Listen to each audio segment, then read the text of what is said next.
What's going on, everyone? Today we are talking about the most undervalued running backs on Underdog Fantasy right now. These are guys you can get at a supreme discount. But before we get into it, if you guys could, go down, drop a like on this video. I'm answering every single comment. So you guys have any questions, feel free to let me know down below. And subscribe to the channel. It is the #1 way to support me. It's completely free, and you can always change your mind later. One last thing before we hop into it, I am saving the most undervalued player for last. So if you are looking for that, be sure to stay tuned until the end of the video. With that though, guys, let's hop right into it with our first player, and that is Devin Singletary. There's a stiff on by Singletary. Strong run. And yeah, I know Devin Singletary is not the greatest of names to go out and buy. You're not going bragging to your friends about, oh my god, I got Devin Singletary in this Underdog Fantasy Draft. Let's go. But I think Devin Singletary is supremely undervalued where he's going right now. I mean, first of all, over the past 2 seasons, he's finished as the running back 20 and running back 23 in PPR scoring, and yet in terms of ADP, he's coming off at pick 159 at the running back 50, which just sounds absolutely crazy to me. Not only that, over the past 2 seasons, he's received 178 and 188 rushing attempts, which is more than enough to sustain at least decent volume at the running back position. He's also been pretty heavily utilized historically in the receiving game in an offense that really does not want to throw the ball that much in this Bills offense, where he's garnered 52 and 50 targets over the last 2 seasons and never had a season under 40 targets at the position.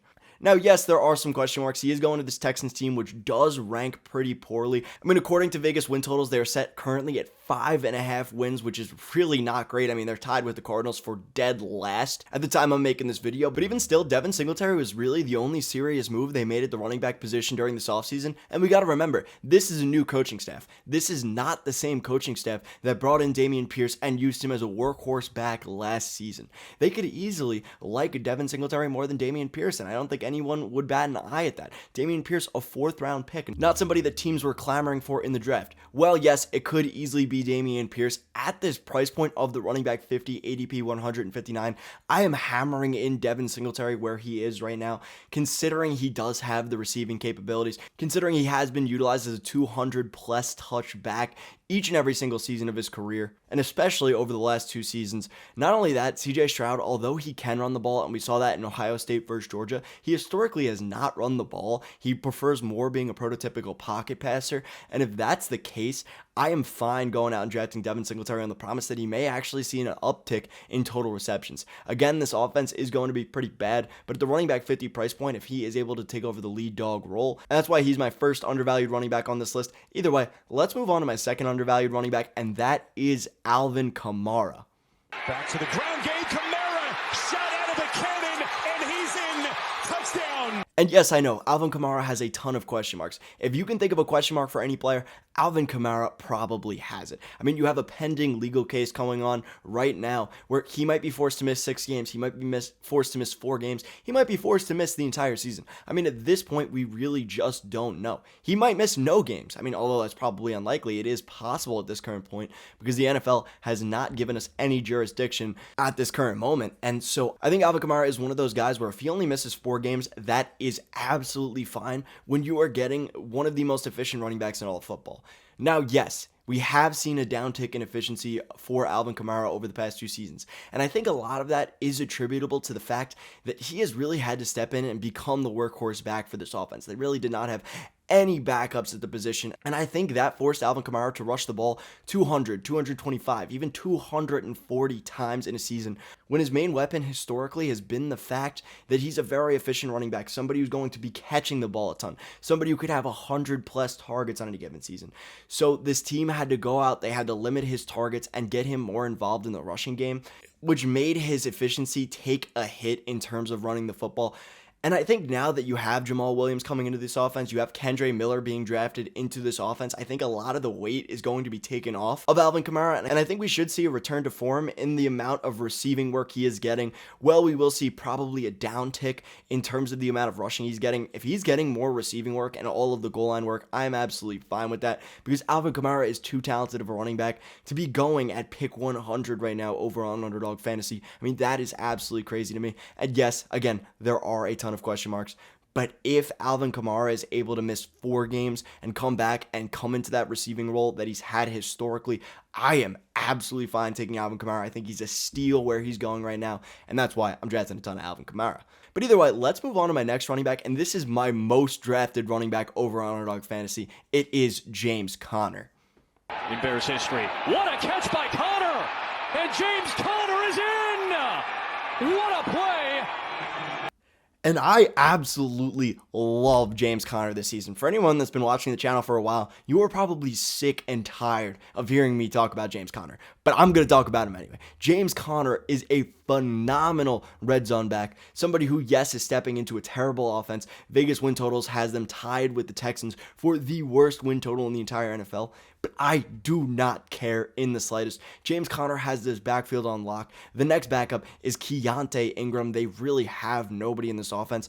And James Conner, with and without Kyler Murray, was great either way.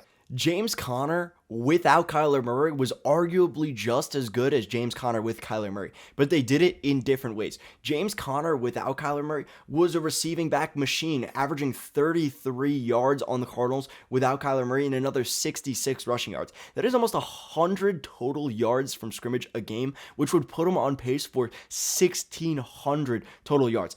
And he did this over the course of 8 games, which I understand is not the most huge of sample sizes, but that is half a season's worth of sample where James Conner averaged almost 100 total yards and 1.2 touchdowns to go alongside that. That is a touchdown and a little bit more every single game. Now, we should see some negative regression in this regard, but James Conner has a nose for the end zone like almost no other running back. I mean, this is somebody who had 18 touchdowns 2 years ago, and despite missing time last season, racked up another 8 touchdowns this most recent season. Now, this isn't even to mention the fact that Kyler Murray may come back earlier than you think, and if that's the case, I don't think this offense is going to be all that bad. I mean, we've seen Kyler Murray lead pretty successful offenses in years past, and I don't see anything being all that different outside of DeAndre Hopkins being out of this offense. And I know that is a pretty big deal, but even with DeAndre Hopkins out of this offense last year, during the first 6 games, Hollywood Brown cooked, and the Cardinals were looking pretty good on offense. So I think no matter what happens, James Conner will be okay. This is somebody who 2 seasons ago finished as the running back 5 in all of fantasy football despite missing time. A lot of that was predicated on large touchdown volume, as I said before, but at the same time, he still was able to finish as the running back 5 in all of fantasy football. And we saw that the second half of last season. While Kyler was forced to miss time and while Kyler was playing during the second half of the season, when James Conner really started getting things together and came back from his injury, he was the running back 5 in all of fantasy football during the second half of the season, which is crazy. He was a borderline league winner at the position. That's why I love James Conner this season. This is somebody who, again, has a nose for the end zone. This is somebody with no backfield competition. This is somebody who, despite being on a pretty bad team, they love to give the ball to. They love to run the ball down James Conner's throat. And this is somebody who's pretty proficient as a pass catcher as well, garnering over 300 receiving yards over the past 2 seasons. I think James Conner is an absolute steal where he is going right now. I think you should be drafting him just about everywhere, as I am. And again, this team is going to be pretty bad, but James Conner can overcome that, as he did last year, finishing as the running back in 19 in all of fantasy football. Despite this team being terrible, they won 4 games last season. One last thing I would like to mention about James Conner, they do go out, they draft Paris Johnson Jr., bolstering their O-line quite a bit with the 6th overall pick, which even though they still do have a pretty bad offensive line, moves them up to 27th according to Pro Football Network, which I think is fine to run under. Yes, it's not great, but it's not the Titans level of bad, and I think that's why I'm going out and drafting James Conner just about everywhere I can. Either way, let me move on to my last player, and that is Dalvin Cook. Here's Cook, bouncing it, end zone. What a start. Touchdown, Vikings. And so there is a ton of uncertainty with Dalvin Cook right now. But you know what is certain? His past production. Dalvin Cook over the last 4 years has been one of the most dominant running backs for regular football and for fantasy football alike. I mean, his worst finish over the past 4 seasons was the running back 16, a season in which he only scored 6 touchdowns and played in 13 games out of a total of 17. So he missed time and was still able to finish as the running back 16. Then comes out last season and finishes as the running back 9 in standard scoring with over 1,100 yards, which ranked him 6th in terms of total rushing attempts at the position, which is absolutely fantastic. Dalvin Cook has proved this last season that he is not a washed running back. He is not an Ezekiel Elliott. and that he can still produce elite fantasy football seasons for you. And yet right now he's coming off the board as the running back 22, a ranking which he has not finished below since his 2018 season, his second season, a season in which he only played 11 games and still finished as the running back 30. So yes, even though Dalvin Cook may be moving teams, I mean, we really just don't know what the situation is with Dalvin Cook. Dalvin Cook is one of the most talented running backs in the NFL, and Dalvin Cook is 27 years old right now, so probably not yet in an age cliff. And yeah, we don't know where Dalvin Cook is going, but I think that is a pretty minimal concern when you consider the fact that whatever team is going out to try and get Dalvin Cook, they are, for one, going to be paying a pretty penny to get him, because you probably will have to make a trade with the Vikings and give up at least some draft capital. But not only that, if you are going out and trying to acquire Dalvin Cook, you most likely are a contending roster, because no team like the Texans are going to try and go out and acquire Dalvin Cook. It would make no sense. They would want to go out and acquire long-term assets with the capital they have available to try and keep talent in-house rather than bring in Dalvin Cook. So Dalvin Cook most likely will be going to an above-average offense, and if that's the case, they probably are going to be using him as the bell cow back. Especially considering if you are giving up draft capital for a guy like Dalvin Cook, a guy who's a little bit older at the running back position, you are going to want to use him and run him into the ground as much as possible to get your year, 2 years, 3 years of viability from Dalvin Cook before he ends up retiring or fading into obscurity like most running backs do once you hit that 28, 29 type of age cliff. So I think Dalvin Cook is a phenomenal player, somebody who has done nothing but produce over the last 4 seasons and is going far below where he's finished over the past 4 seasons.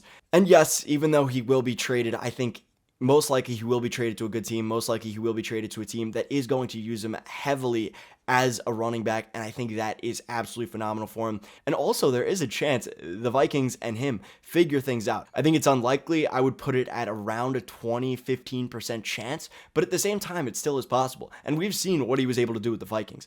Alexander Mattison may take a step up, but at the same time, Dalvin Cook, a phenomenal player. Somebody I am absolutely hammering right now in these underdog drafts. Either way, I hope you guys did enjoy the video. If you did, go smash that like button. I'm answering every single comment. If you guys have any questions, please feel free to let me know. And subscribe to the channel. It is the #1 way to support me so you guys can see more videos like this. Thank you, thank you, thank you. And as always, have a good day, a good night, and a good life.